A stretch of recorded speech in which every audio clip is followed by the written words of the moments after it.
टमाटर के बाद अब प्याज के दाम घरों का बजट बिगाड़ने लगा है। प्याज की कीमतों में लगातार तेजी आने लगी है। हालांकि दाम को कंट्रोल करने के लिए सरकार ने अपने स्तर पर तेजी से तैयारी शुरू कर दी है। भारतीय राष्ट्रीय सहकारी उपभोक्ता महासंघ यानी कि NCCF ने पिछले 4 दिनों में किसानों को सीधे 2,826 टन प्याज खरीदा है। ये खरीद 2,410 रुपए प्रति क्विंटल की दर से हुई। सरकार ने इस साल प्याज के बफर स्टॉक का लक्ष्य 3 लाख टन से बढ़ाकर 5 लाख टन कर दिया है। बाजार में प्याज के दामों को कंट्रोल करने के लिए सरकार ने निर्यात पर अंकुश लगाया है।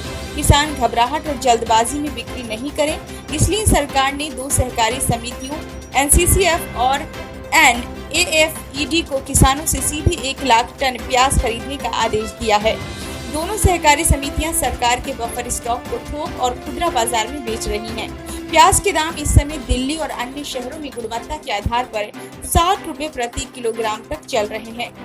NCCF के प्रबंध निदेशक एनीव जोसेफ चंद्रा का कहना है कि सहकारी समिति ने 22 अगस्त को महाराष्ट्र और मध्य प्रदेश में किसानों से सीधे खरीद शुरू की। महाराष्ट्र में लगभग 12-13 खरीद केंद्र खोले गए हैं और मांग के आधार पर इनकी संख्या बढ़ाई जाएगी। पिछले 4 दिनों में हमने लगभग 2,826 टन प्याज खरीदा। ज्यादातर खरीद महाराष्ट्र से हुई है। कुल 1 लाख टन खरीदने का लक्ष्य है। NCCF किसानों से सीधे 2,410 रुपए प्रति क्विंटल पर प्याज खरीद रहा है, जो मौजूदा थोक दर 1,900 से 2,000 रुपए प्रति क्विंटल से अधिक है।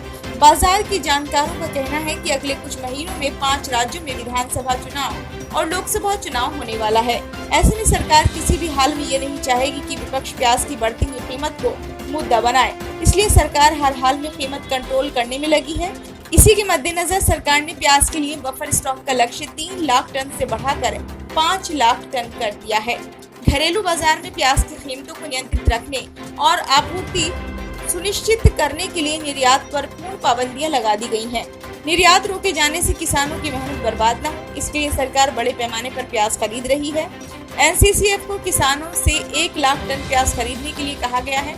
जिस तरह का प्रयास अभी सरकार कर रही है, उससे लोग आश्वस्त हो सकते हैं कि आने वाले दिनों में प्याज की कीमत में कमी आएगी। प्याज की कीमतों को बढ़ने से रोकने के लिए सरकार ने इसी हफ्ते इसके निर्यात पर 40% का शुल्क लगा दिया था। वित्त मंत्रालय के अनुसार नया शुल्क 31 दिसंबर तक प्रभावी रहेगा। इससे दुनिया भर में प्याज की कीमतों में तेजी की आशंका बढ़ गई है। गौरतलब है कि भारत में प्याज की कीमतें वार्षिक आधार पर 20% तक बढ़ गई हैं। कीमतों को लेकर टमाटर जैसी स्थिति ना पैदा हो, इसलिए सरकार एहतियाती कदम उठा रही है।